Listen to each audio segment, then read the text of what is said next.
We are two best friends who met at our first job out of college, and we have made a career in sports media. This is How to Cook a Goose.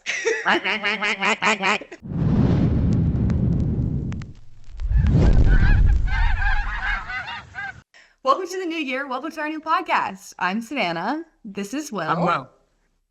This is And exactly what the world needed. A new podcast. one more podcast. Granted, everyone I've told I'm starting a podcast in 2025.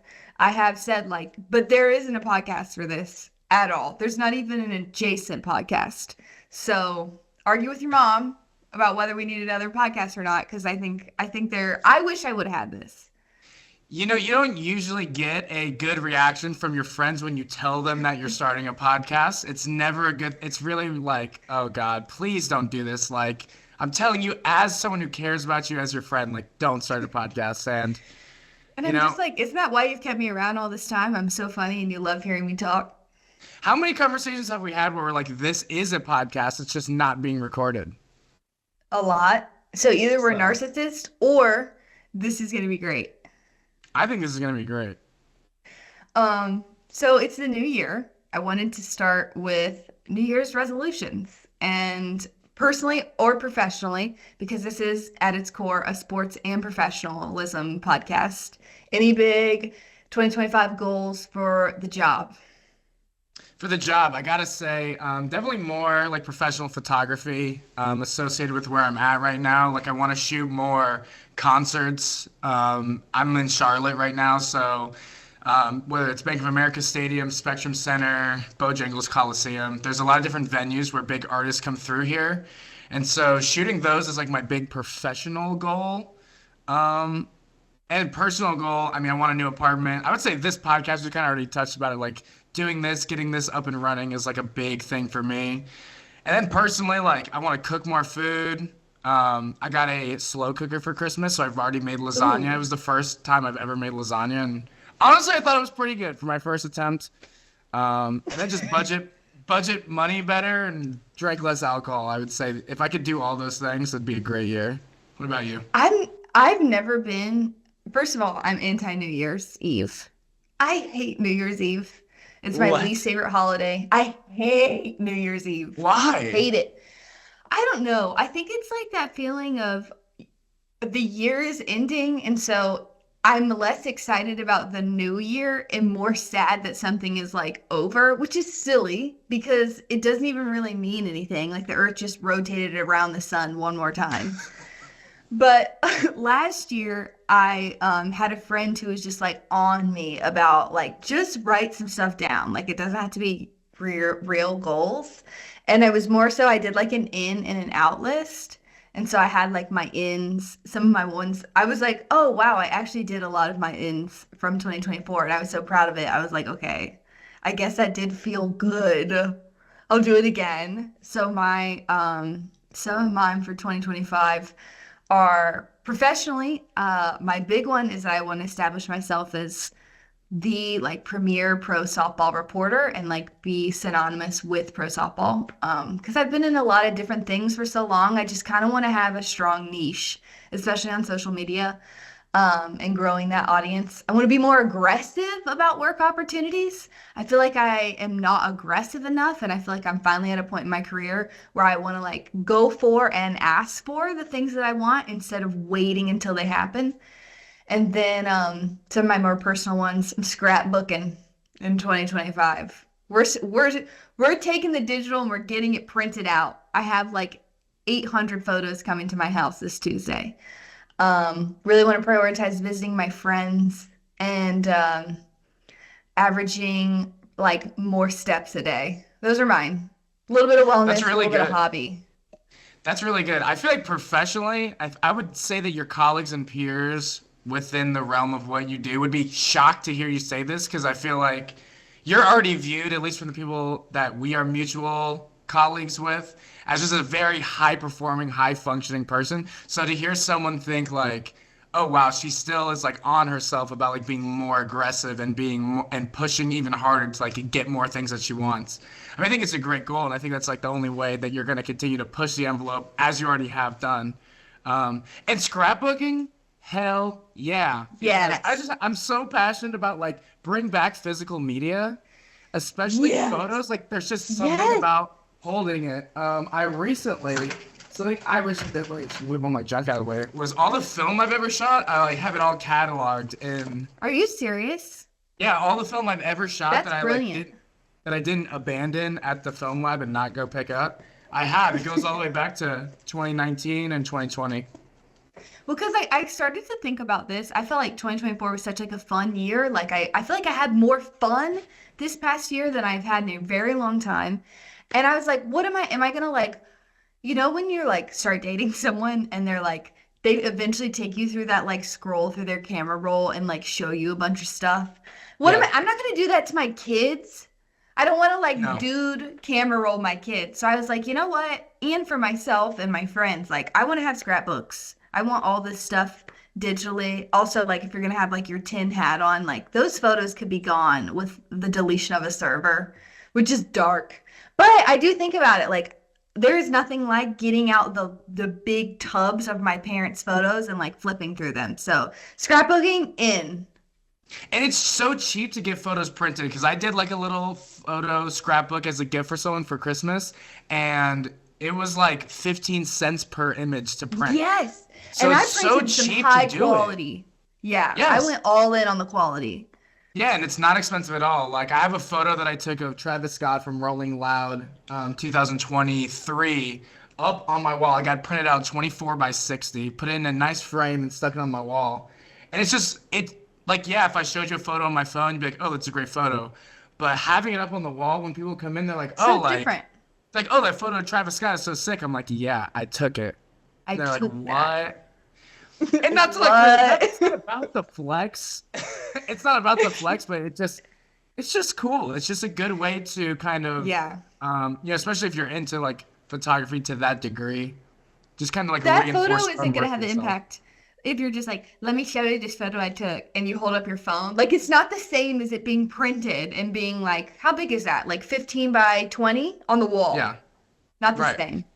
And it's so funny, like with like I think about the same thing with like vinyl records and CDs. Like if you tell me you love a certain album, I'm like, cool. Like everyone can access it from their phone and listen to it. But then when you go to someone's house and you see they paid money to have the vinyl and they have the artwork, Yeah. and you like, it's just a different level of appreciation that has been like kind of lost. I would say with just how accessible media is in general now. So What's so funny is you watch like like we've talked about this, like the explosion of media going backwards, and mhm. all the like the cheats for it, like the app that we love, West. I freaking love that app. I take almost every photo in that app now because it has that grain and feel. It makes me feel nostalgic for things that like just happened, and I don't feel that way about my HDR iPhone photos Yes, that yes, are deep I fried. I so agree. My mom, it's so funny. My mom hates the West photos because she's like, she came from the era where it was like you would take a picture and it was blurry and like it wouldn't come out clear. And then digitals came out and the digital cameras came out and they were spectacular. They were super clear, autofocus. And she doesn't understand. She's like, why are we going back? Like we evolved out of that and now people want to Right. go back to it. She's like, they're blurry, they're dark. But then from our perspective, we're like, these have character. In the same way that when we Yes. look at old photos, historic photos, photos that our parents have, and we're like, wow, you can feel like the historical like weight to them. I have put so many people, and credit to you because you put me on the West app, Yeah. but I don't know, there's something that feels as good as people be like, hey, what'd you take that on? Or hey, how'd you get that effect? And I'm like, You wish you would know, weather boy. I'm gonna gatekeep all the things that make my pics look cool. Dude, I remember Collages. when you got, I don't even, you're gonna know what it is, but that camera that has the four things Oh yeah. and it made everybody do this. This. Or like made everybody do this. Yeah. Yeah, When the you 3D got film that, camera. people went crazy. Yeah. And the thing is like there are apps that have like come out that like digitally emulate it. I think they maybe now Not could the use same. AI, but it's really not the same and it's not as there's just something cool to be like, yeah, I took that on a camera. It was 4 frames at once. I edited it together personally in Photoshop. I created this all myself. Versus like, yeah, I took a photo on my iPhone and then this app that I paid $25 for gave it the texture and the look and the feel and everything. Like, Yeah. I don't know. To me, the integrity of it, I would rather do it myself. Well, and those cameras like kind of came back before they made tech to do the effect. And so I remember there was you and just a couple other people I saw online who like had one of those cameras. And people were going crazy for those Yeah. pics. Rightfully so. I'd never seen anything like it, which is crazy that there was like a 3D technology that was outdated before like the softwares and programs we had like could do the same effect. It was Yeah. almost like discovering it twice, which is wild. Bizarre. So bizarre. So Because I don't bizarre. even know, like, this camera came out in the 90s, but okay, so I took photos and then they printed on film. This is like, I don't own a computer. What are you doing with the film? Are you sending it in? And that, how, Yeah.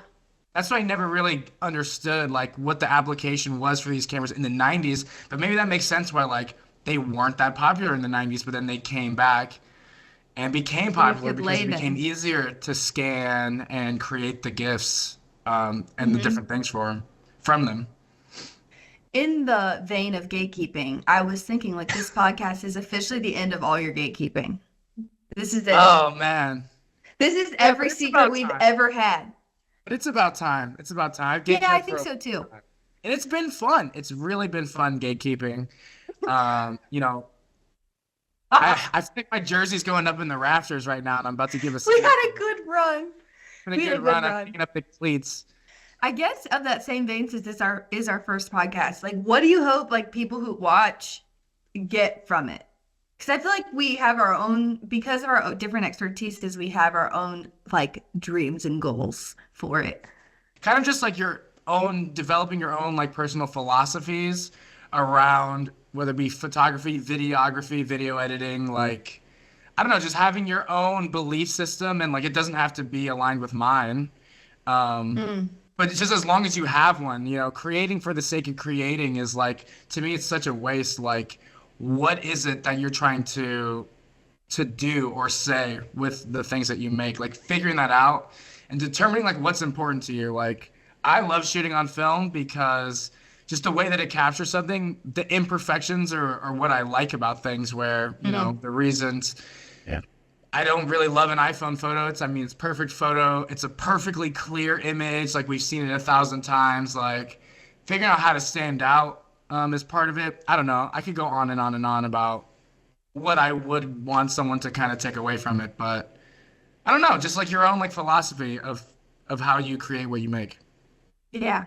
I think for me, especially making a career in sports broadcasting and just like being a reporter and trying to find my way in the space is I just like you go to journalism school or you go to a broadcasting college or maybe you kind of get into it at some point and I just so often just felt had this emotion of like I just wish someone would tell me what to do, like tell me where to work, Yeah. tell me what job to take, tell me how to get a job, tell me how to navigate it, like even down to tell me what to wear because no one even tells you that, like what should you be wearing on camera or not. Mhm. Um, and I don't know. I hope that this gives at least some like clarity to that for people who work in sports media and broadcasting, or maybe they want to take a similar or adjacent career path to me. Is like even just some guidance. Because like you think about it, so many other careers are very step by step based, whether that's through your college path or your degrees, or it's just very laid out for you. And there's so many ways to skin a cat. And the more ways I have heard of how people made it, it makes me go like, oh, okay, I could have taken that path, or here's why this worked for me, or why this held me back. And I didn't Mhm. even know it at the time, except by trial and error. So I hope this helps people like navigate their trial and error of their like career, and it's just like relatable. There's nothing I love more than getting around other people who work in sports and just yapping because we speak the same language and we go through the same things in all these different workplaces. It's so similar. So yeah, I think it's like for us. It's for the people who work in this. 100%. I think like the way I think about it is there's just this huge network of people who have worked in sports, like the young professionals, and even like the legacy professionals. And there's usually, I feel like there's not that much in between. You've got the people who've been around for a very long time, and then you've got like the younger side of the workforce that's like coming out Like of fresh college out of into sports, college. fresh out of college. And I feel like sports evolve so rapidly that it's kind of hard. I remember being in college and going to classes, and not that I felt like I didn't trust my professors or that I felt like they were out of touch, but it was hard to relate to them because the way that they're telling stories, like the way that Jeff Darlington is telling stories about how he was getting the scoop at Florida, it's like those things, like It there's would just red never tape. happen now. It Yeah, would it never could never happen. happen now. So Yeah. it's really hard to the stories are cool to tell and listen to, but they don't give you any type of like call to action to figure out like, okay, how can I implement this and like use this to try to move my career forward. And so I feel like for Right. us, like we just kind of we're on like the outskirts of like we are out of college, we're grinding in the trenches, we're starting to get traction, we're making moves, and now We're we the have a middle podcast. So managers, clearly baby. we're yeah, clearly, Middle everything is managers. good. Yeah, Yeah. yeah, right.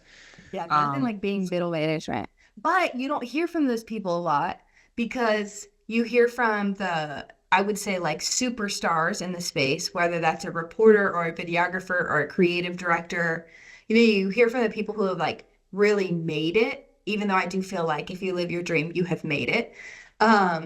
But you don't hear from the people who are in the midst of like I can't even wrap my head around like how much advice can I really take from someone who's working a Super Bowl? Because it's like we're so far apart now, and so I don't know. And I Maybe think a it'll help. lot of the way I see it on the video side, I think a lot of people who are in those positions use their experience and take advantage of those that are looking forward to it by being like, I shot the Super Bowl, so come pay to take my course so that I can teach you how you can shoot the Super Bowl. When in reality, like that's not how it works. No course is gonna guarantee you like a spot like on the Super Bowl media staff, I promise you. Right. So it's really like it's hard to know like who to really trust. And to me, you know, I heard a quote once that was like the best managers are not people that want to be managers. They're the good, they're those that are really good at their job, but realize like they are the ones that need to be the managers for the sake of pushing things along. And I kind of feel like that ties in with our whole intention behind this podcast. Like, do we want to like, are we really like that narcissistic where we want to just like record ourselves yapping and talking? Maybe like a little bit, not enough to actually do it, but I think there's a big incentive for us to give back and kind of try to give that guidance to people that is extremely hard to find, especially for free. Yeah. I feel like such a big realization for me this year was a couple different reporters who throughout the year just very genuinely reached out to me just to hear how I got to where I'm at now. And in those conversations and just getting to know them and asking them about their experiences and stuff, I was so consistently hearing like, no one's ever told me that before. Or, oh, I've never considered that before. Oh, I didn't know how that works. Like, I just remember just fumbling around in the dark for so long. And sometimes I still feel like I'm fumbling around in the dark because I don't have it all figured out. But I just wish someone could have helped me take what I might call like a sophomore step. Like I just wanted to step into that, be feeling like a sophomore in my job. And that I think is one of the hardest ones is that step. Fully Getting your agree. first job is so hard, but taking that second one to get out of entry level and into something maybe a little bit more meaningful or a better fit, it drove, I mean, just even, Impossible. I remember us just gnawing at our enclosure. Give us an opportunity. Anything, please, anything. Please give me a job. And then now Yeah. you have it and you're like, oh, it actually turned out everything was going to be okay. And it's so funny because when you're in that entry level position and people tell you, listen, everything's going to be okay, especially because people can see it in you, like those that are maybe at a director or VP level, like they can tell that you're going to make it. And, both you and I were on the receiving end of hearing things like that. You guys are going to be fine. You guys are going to I be was all like, right. if you say it one more I was like, you say it again. I'm going to freak out. So because it's not what you want to hear because it's not constructive and it ultimately doesn't solve No. your problem. But man, once it actually happens, you're like, wow, I was like crashing out for nothing. I should have trusted the process. I don't think you realize how long it takes to really move up. You know what I'm saying? In the sports level, like I mean, I knew people that were in director level, VP level roles like 3 years out of college. In sports, Crazy. that is incredibly rare. Incredibly rare. Yeah. It's like my friends who, who I, especially during that period of my life, who I talked to that like worked in engineering, and they're like getting promotions and they're like on a track to like be the next thing and the next step. And if they do these things, then like they get more money and a new title. And I'm just like, You're still an intern, like, oh my God, I'm gonna be in poverty I'm tax bracket still for a the rest of my minion. life. Yeah, I'm right. still a minion. Um, of this vein of like making progress, New Year's resolutions, reels. I feel like this is such a good time of year to work on your reel and like sit down with it and look at it. If you had to give, because our reels are different. Like you always Yeah. had a videography reel, then I always had an on-camera reel. What would be your maybe couple big pieces of advice for a sports videography or like a more creative reel? I would even think that these little pieces of advice would also apply to an on-camera reporter's reel because at the end of the day, Okay. it's a video that you have to edit. So Mm. obviously it's different in content, but I think in theory it kind of works. So number one is like the pacing and the edit. Like you have to keep someone engaged. Like you don't want it to lull. The last thing you want to do is bore someone that's watching your reel. This is supposed to be the best of the best. So making Yeah. sure you have good pacing that keeps people engaged. You don't linger on something too long, but you don't confuse people. I almost feel like people are editing their reels and they feel like they need to show more than they actually do. In reality, I think glimpses of things are fine because you're trying to show a wide range of things in as short a span as possible. My other piece of advice would be advice number two would be have multiple versions. And I think this also applies like Yes. if you're a reporter, Huge. you cover softball, you cover volleyball, you cover football, you cover lacrosse, you know, you might cover track, you might cover a whole variety of things.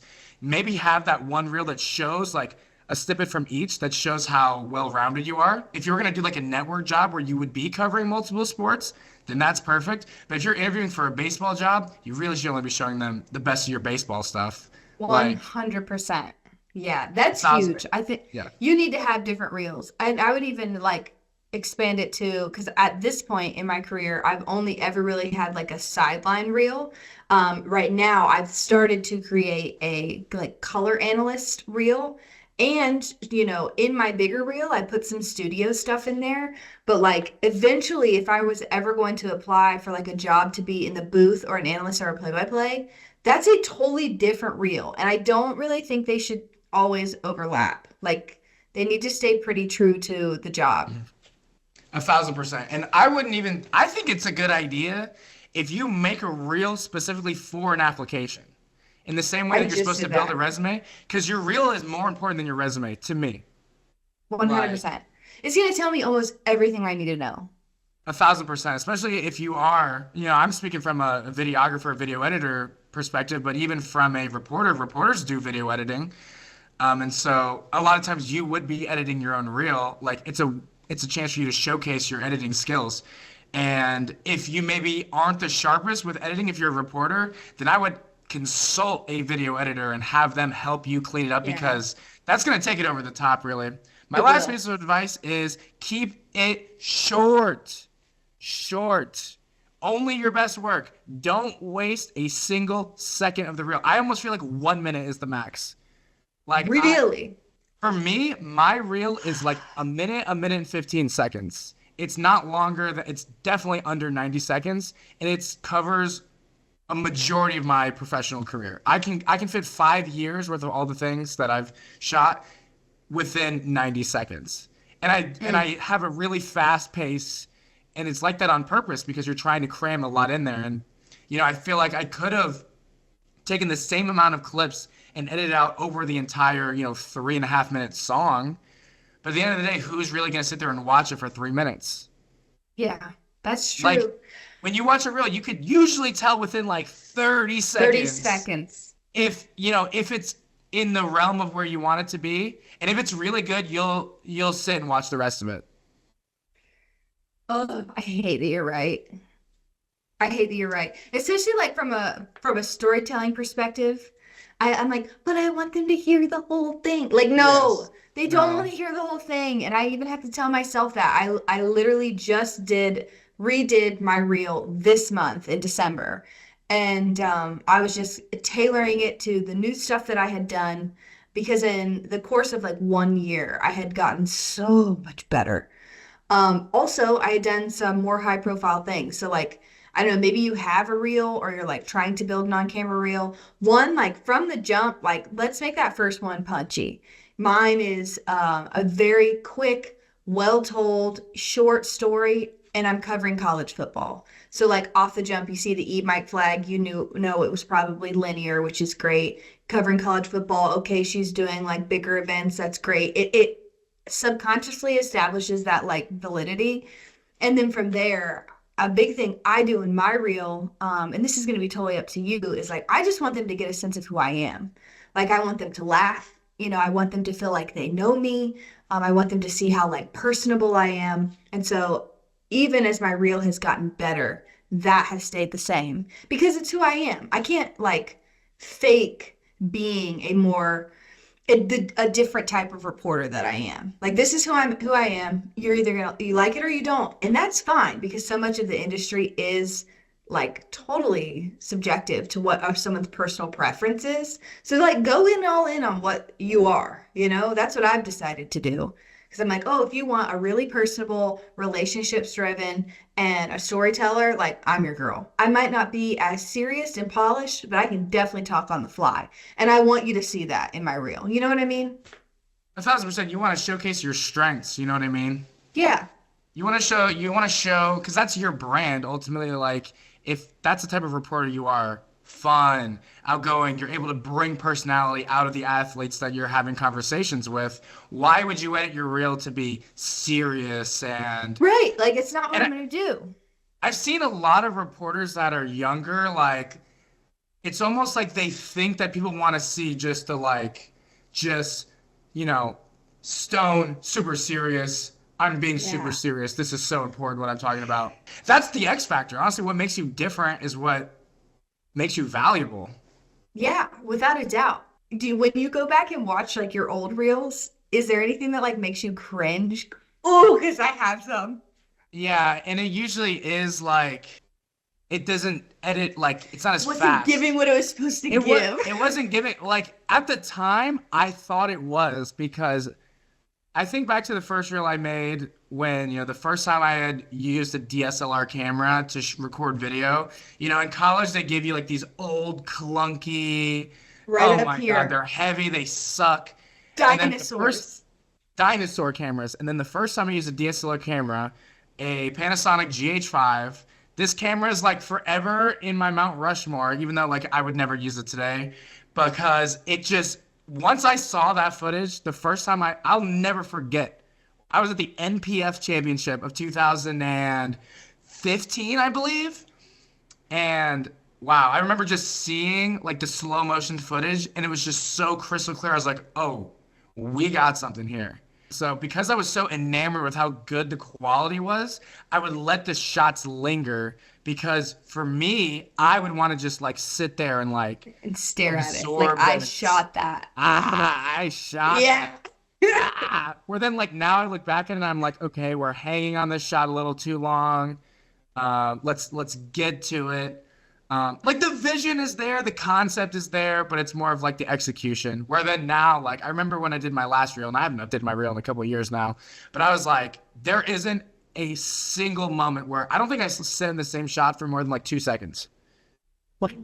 It's and it's just constantly transitioning. It's like a never-ending transitioning real because that's like what it has to be from a video editor's perspective. Like Fascinating.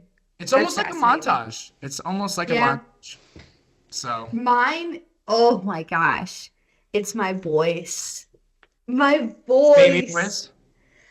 From baby voice to trying to find my broadcasting voice, where I went through periods where it kind of swung a little too deep. I know you know these.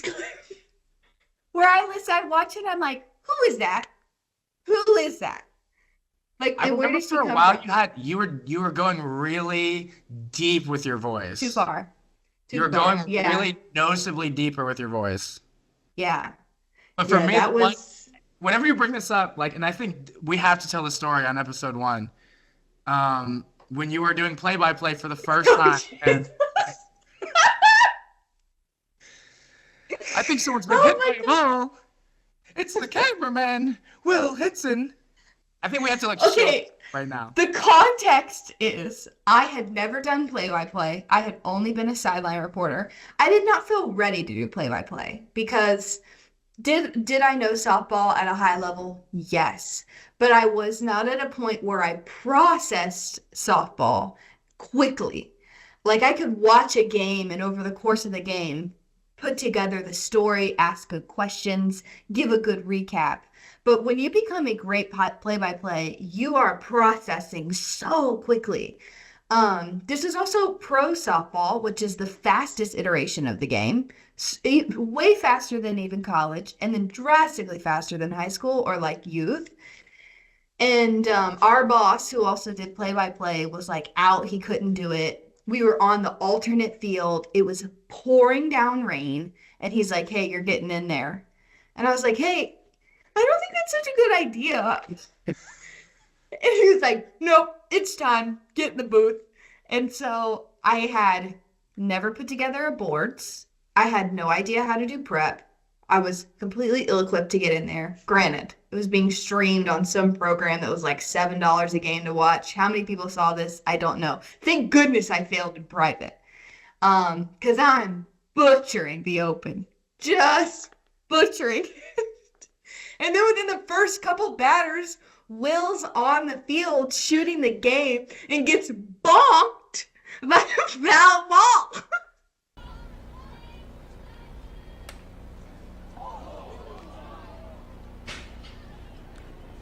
And it looks like someone on the Pride staff was hit by that foul ball.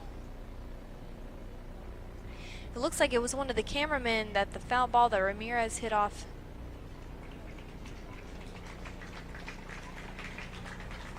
And the crowd claps for the Pride. Videographer Will Hinson looked like he got hit hard by that foul ball by Ramirez. Hard. Straight to the middle of the forehead. And I was Knocked me like, completely out. Will's dead. Yeah, that's the real monkey wrench. It's so funny. It's like you had like everything's going wrong. It's raining. We're in the opposite field. She's not prepared. No notice. And then to make matters worse, I just, take a Will foul ball dies. straight to the dome, not completely knocked unconscious on the field. Honestly, you getting bonked by that ball was my saving grace because It you was getting your bonked. alibi. It was. It was like everybody like stopped. They think there's a dead body on the field. The trainers come out and like to assist you, and it starts raining hard enough, and everybody kind of stops, and they're like, "Hey, actually, like let's go into a rain delay. It's getting too hard." But the game probably would have continued a little bit longer and further if you hadn't got hit by a foul ball. And so, yeah, I was like, this is my opportunity to get out right now. And I was like, and we'll be back. It's so funny. So I remember it. I do remember it raining because I, at the time, was filming like an atmosphere shot of the rain coming down. Like I'm shooting Yes. at the bleacher lights and I'm filming the rain coming down. And so I'm looking at my camera. I'm not looking up. And so I don't like react or flinch. It literally just crushes me. It's like I go completely black. And I remember the first person who I remember is Kelly Kretschmann. Are you serious? Kelly Kretschmann is the first person who, when I opened my eyes, I saw. And she's just looking at me. I'm laying flat on my ass on the ground. And she just goes, "You got hit hard as bro." That And I was sounds like, like Kelly. No, it was honestly, in hindsight, it's like hilarious. So yeah, they helped me up, and I remember going into the dugout booth, and like everyone's just kind of like looking at me, like they're like they don't even know if I'm like actually looking back at them or not. It was just really funny. But yeah, You it got so definitely. much attention that day. I know it definitely hurt. I had a huge knot in the center of my forehead, and I definitely got some A good goose. time off. You had a goose egg. I did. I had a goose egg. Oh my gosh, yeah, that was traumatizing. It took years for me to get back in the booth after that. That was not good for my professional development But at even all. before then, I remember being like, I don't understand why. I never understood why you wouldn't go for the play-by-play role or the color analyst role, Yeah. because Well, just what how ended in up depth we would talk about things. I was like, it's not like you don't have it. Like it's clearly just a speed and timing and rhythm thing. Yeah, well, what was great was that either later that summer or the following summer, we had some youth events at the organization we worked at, and I called those games, which they are slow, and things like develop at a It's like an elementary version of the game. It's yes, and very that's what I simple. needed. Right, like Yeah. that's what I needed to learn how to like bring people back from break, how to like look at the team and call out the names. Like I didn't even know what I didn't know, and I needed to fail on a much smaller scale. Um, Not covering the top women's pro softball players in the country playing. That was ridiculous. Did we ever figure out who was at bat? That whose foul ball hit me? No, no, I don't remember. I need. I think you say their last name in the clip, but I can't think of who it is. No guarantees because I probably didn't It's even not go a. to It do wasn't a that. Pride player. I know it was not a Pride It was player. the away team. I What believe team so. were they Yeah. playing? Man, I would die. I would love to know who that was Yeah, because we they need gotta to pull come up on this that clip. podcast and give me an apology. Yeah, I wonder if they remember. They probably don't. We're gonna I tag know them. Hey, everybody bud, remembers that. you might be entitled to compensation if you were hit by a foul ball by so and Oh so. my God. I bet you I am entitled to some compensation. Did you take workers' comp after that?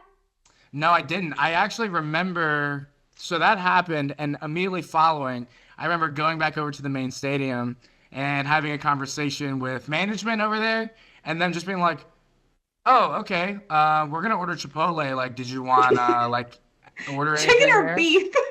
Yeah, really. That was legitimately the response. I remember just being like stunned of like, hey, I'm telling you that I literally probably just suffered a concussion from a Yeah, do you foul think you had a ball. concussion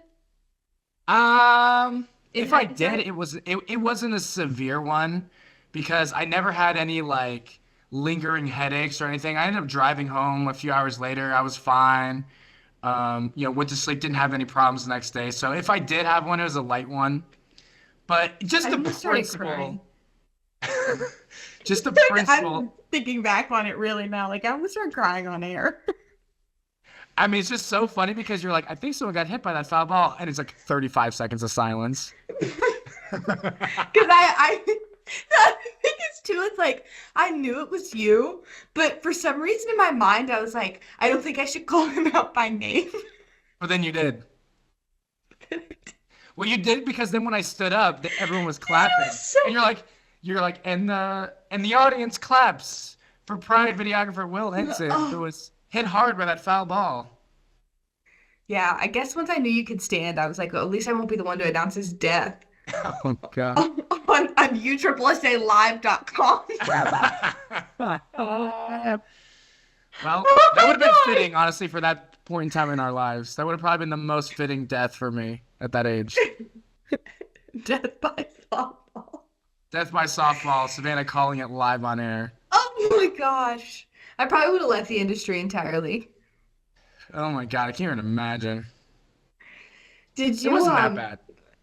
It was at in the moment, yes. In hindsight, I didn't great know story. if I was okay or not. Also, I think this was before we were officially employed. So I believe I was still under a Yes. 1099 contract. So I wasn't technically an employee. So I think they were trying to like brush it under the rug as like quickly as they could. Like, oh, you want some Chipotle? Like, I don't know. Look over here, free meal. Exactly. And the thing is with me, that's gonna work, unfortunately. Dude, did you watch the bowl games over the last couple days? I just catch the clips. Honestly, there's just so many bowl games this year, and they started earlier this year than they normally. I'm Right. not ready to watch the bowl games until after the New Year. So it's like New Year happens, and honestly, they keep college football off, so that's like pro basketball. It's the NBA and the NFL around Christmas and Thanksgiving, and then we do college football bowls after the New Year's. Well, now there's already been so many freaking bowl games. I don't even know who's in the playoffs still. The Right. playoffs expanding has made me honestly pay less attention to all of it. Where originally when there's just four teams playing against each other, I know the four teams, I know who's playing who, and then I know the outcome of those two games. The winners are going to play each other in the national championship. Whereas now 16 teams, I'm like, okay, who's playing who? It's just hard to follow. Even the Gators, I didn't watch our bowl game. I was just catching the ESPN notifications. Same. I just got the notifications for that one. I will say I flipped over to the ASU game. Couldn't care less about those two matchups. Didn't know a single story. Best college football game I watched this season. No way. Bar Who was it? none. ASU and who? Um, I've watched too many bowl games. I'm Who going is to it? the Duke's Mayo Bowl tonight, actually. Ew! I got free tickets. That's disgusting. I want to see someone eat some mayo out the jar. I'm ready for it. Ew. No, it was a Peach Bowl. They beat Texas. Ugh. That was the best college football game I watched this season. I was locked in. I'd like kind of tuned into Texas season, mostly like the quarterback race because I think that's always interesting. Didn't know a thing about ASU, and I was rooting for them boys by the Yeah. overtime. Let me tell you right now. Did you see the that Georgia player run into the ref? Oh my God, yeah, he wasn't even suited up. He was just standing on the sideline like, Poor guy. I think he was like a walk-on. oh my God, he's definitely getting his ass handed to him in that locker room. Are you kidding me? If that happened to you, would you cry? I I think I would. I think I would take my jersey off, just go back to the locker room. Like, What if you just like, I was genuinely like, okay, if I did this, I think I would just like leave. Like I would just, it's one of those things where if that happens and the team still wins the game, nobody remembers it and it's just a joke.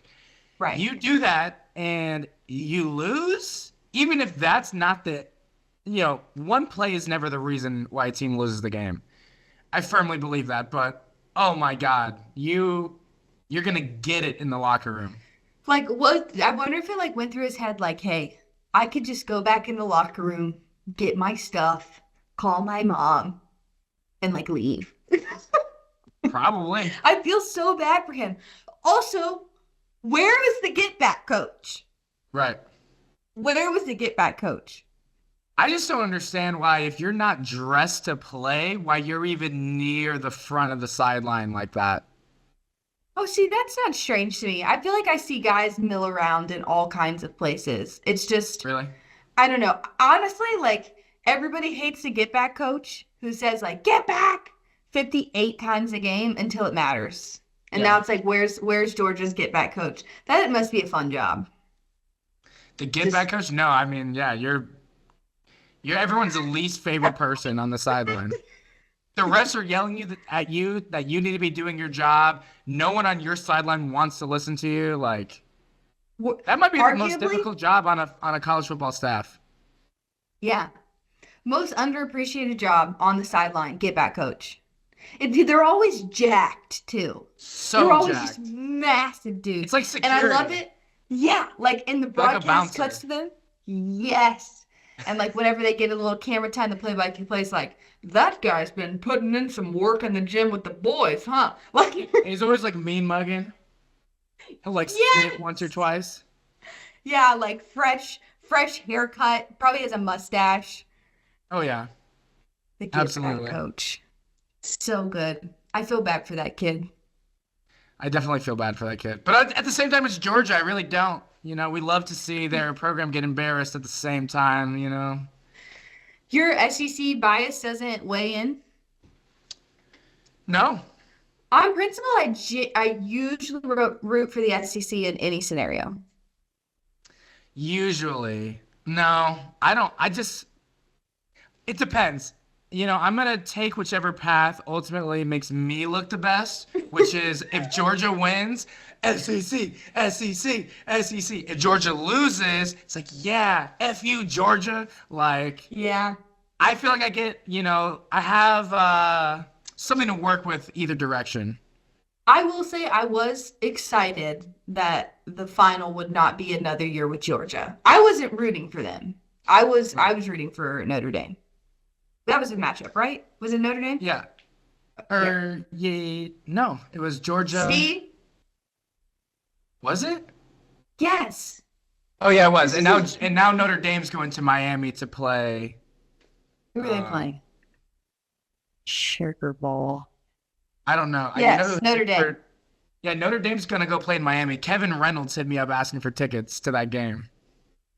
Oh my God, Kevin. Wait, what's the bowl in Miami called? Miami Bowl The game. Orange Bowl. Didn't that used to be in Orlando? No, I believe the Orange Bowl was always Miami because the old Dolphin Stadium, it was called the Orange Bowl. Orange Bowl. Penn The old- State versus Notre Dame. Wow. It feels like we're living in a different age. For Penn State and Notre Dame to be good at football, Yeah. I'm like, what What year year is is it? it? Yeah, So I mean, weird. this year has been a great year to hate on the SEC, honestly, because I don't think Whatever. it really has been. I mean, it's just as far as the win-loss. I mean, especially the first half of the season. I always feel like the first half of the season is like what leaves such a big impression on everybody. Instead of like how you finish, like Florida, we got off to a horrible first half of our season, finished as strong as you possibly could, but like Literally saved the season. saved the season, saved saved Billy the Napier's season. job, maybe saved Scott Strickland's job. It's literally like a Disney Channel movie. Like, we have to save the season. That literally was Florida. Yeah. It And was now awesome. recruiting is off the charts. I can't even I don't explain. wanna- Like, So excited. it's funny because every single year we do this. We say next year's gonna We be do our this year. every Next year's gonna be year. our year. Every year we do this, and then we come out and we go 1-4, and we're like, oh no, we suck again, and then we win out. Like it just makes no sense. I am excited about Gator football for the first time in years. And this is coming from, here's my resume, because I don't want to hear it from anybody. I covered the end of Muschamp, every miserable part of McElwain's tenure, and the start of Dan Mullen. McElwain wasn't all miserable. I have to say he wasn't. Because my When we freshman lost year at Will Florida Greer. was his first year. That was And fun. I'll never forget that year. That year changed my life. I'm not gonna lie. It was College a football- movie. It was a Campus movie. was a movie. It was a movie. Oh my God. We could do a whole podcast on just that year of Florida football The and how it music changed we were everything. playing, the way campus felt, crazy. Will Greer was a god. Oh my God. When he hit Antonio Callaway against Tennessee and he rushed out, like the way the swamp shook, I've never experienced anything like it in my life. See, for I'm me, getting it chills was on my old- arms right now. It was Ole Miss that year. Ole Miss beating Oh, Ole yeah, Miss when we at home stomped night them? game. Crazy. And we stopped them. We're like, we're winning the national championship. We are winning the national championship. Dude, I started telling people that. Because we were like 24, 21, I believe. And I want to say Ole Miss was like top 10, maybe even top 5. And Yes, we like stomped knocked a them team out of the 10. Yes. Yes, we stomped them out. And everyone's like, we're going to the Natty. We're going to the Natty. We're going to the Natty. We went We're to the going to SEC championship that year, didn't we? Well, yes, but then Let's gonna not bring it up. even go there. Let's I'm not gonna- even go there. I can't go there. I'll never forget the moment I saw the ESPN notification of Will Greer, the suspension. Bump And it to just your felt like- knees it on just University felt like- Ave. It just felt like campus could erupt into an angry mob at any turn. Like I was right outside the hub on campus, and like I thought students were gonna come and flip an RTS bus, like one of the campus buses. I it was Oh mayhem. It was anarchy. my God. Like normally people walk around headphones in, they don't really like acknowledge each other. This was like, did you see it? Did you see it? You're like shaking strangers that you don't know. It can't be real. It can't be real. No, that was crazy. I know that sounds super dramatic, but I remember where I was. I was crossing the street right on Stadium Drive to go into the J school, and I got the like on from ESPN, and I like looked down. It's like Will Greer has been suspended indefinitely for what was I think they at the time they just labeled it PEDs. Yeah, and I was like, it's over.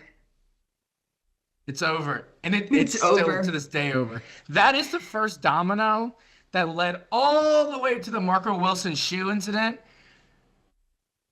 which has now somehow we've I think that curse is gone. No, it's broken because he doesn't play football anymore. Well, he doesn't play football anymore, and then we beat LSU. Yeah, that was So beating glorious. LSU breaks the curse, like in the football world. Yeah, it does. It so often does. Oh man, Ugh, we're just a couple of deranged gators. I always will I'm be for the I'm rest of my life. optimistic. This past year, I was like cautiously optimistic. This coming season, I am genuinely optimistic. Optimistic. Yeah. The recruiting, I mean, I'll just say it, this podcast officially endorses DJ Lagway. We love him. We love everything about him. He's our guy. DJ Yes. Lagway for Heisman 2025. I feel like an entirely different conversation, maybe it's not for today, is just like give head coaches some time, people. Chill out. Give the man a minute. Gosh. Everybody's So like, I welcome to his agree. job. I'm like, it's year 3. Yeah. Chill. I don't I hear do it. agree. I do agree, and I also would echo that when it comes to like rookie quarterbacks in the NFL, because you have these one or two guys every like 5 years that come in as a rookie. Jaden Daniels this year has been a great example, who's come in, made a great impact, has a good team, won them a bunch of games. Because Jaden Daniels exists, now every other rookie quarterback in the NFL has to live up to that expectation, even though they have a completely different situation, different coaching staff, different roster, different organization. It's not possible. Like not every Peyton Manning threw like 35 interceptions his rookie year. You know what I mean? So then like to see rookie quarterbacks get benched, like, get hated by the Who's team, the rookie traded. quarterback? Who's the rookie quarterback that like his franchise is genuinely running him into the ground right now? Who is I mean, that? there's a few. I mean, Caleb Williams is the one I would say. Yes, Caleb Yeah. Williams. They're doing him so dirty, man. I would be so mad. I Yeah. mean, it's like you finally have your dream of playing in the NFL, which I don't know. I'm kind of in the Tom Brady camp of like these guys were never meant to step on the field and be starters as rookies. And like, I don't know if you've heard him talk in that interview about like you're supposed to go through a system where you like learn and are developed and like are mentored and like and they're just throwing these guys to the fire and they're like not even playing what Tom Brady would consider is like where NFL football should be. Which Aaron Rodgers, I don't Jordan know. Love. I'm there. Yeah. Those are guys they sat for multiple years and have come in and truly developed and made a tremendous impact. I feel So like yeah, it I goes really to don't the know. yeah, but it The goes to problem me is to like fans are like fans. Okay, so this happened with Tua, right? So the Dolphins draft Tua, but they're playing Fitzpatrick, and then they're losing games, and then it's like, well, we want Tua. Why the hell did we draft this guy if he's not gonna play? Like this is our guy. We drafted him. He's a rookie. Get him some reps. Get him some snaps. Get him familiar with the speed of the game. And when you're losing game after game after game, those points sound and feel really good and valid yeah. until you put your quarterback out there and you totally like damage their development because it's just they're not Right. ready. They're not ready. Yeah. It goes back to something that somebody told me in a sports broadcasting sense, but I think it applies anywhere, is that like you need to fail on a small stage. Like you just need to fail. Like the example of mine, like nobody saw me blow that game, but that's how it's supposed to be. Because I've seen like you'd so much rather fail on a small stage than be given a big opportunity before you're ready. Everybody sees it because it's so much harder to come back from that than to progressively get better and then like be ready for your opportunity. Yep. I'm big about that. And you know, it's funny, I think back to like being earlier in my career, being like, I'm ready, like just give me a chance. Was there some validity to that? Yes. But now I feel like every big moment I've stepped into, I have this like calm and confidence that I would have never had because I'm like, I've got this. I'm ready. Yeah. Yeah, there's a So, really good story of a broadcast that both you and I were working that I think highlights the point that you're making. We were doing it was the Moe's Lacrosse Classic in Jacksonville. And so I'm running EVS replay in the truck, which is the replay operation machine for the broadcast. You're doing sideline, you're down the field, you're in your flow of the game. Um, and so basically the game starts and the main game camera operator isn't able to keep the ball in frame. So the yeah, he ball's was going out like of frame. high cam on top of the truck. Exactly. The main game camera you would see. And he wasn't able to like follow the ball and keep the ball in frame. And the producer and the director, the way that they spoke to this man and screamed at this man, it was unnerving. And this is a testament to how tough the Oh broadcasting God. industry can be on people.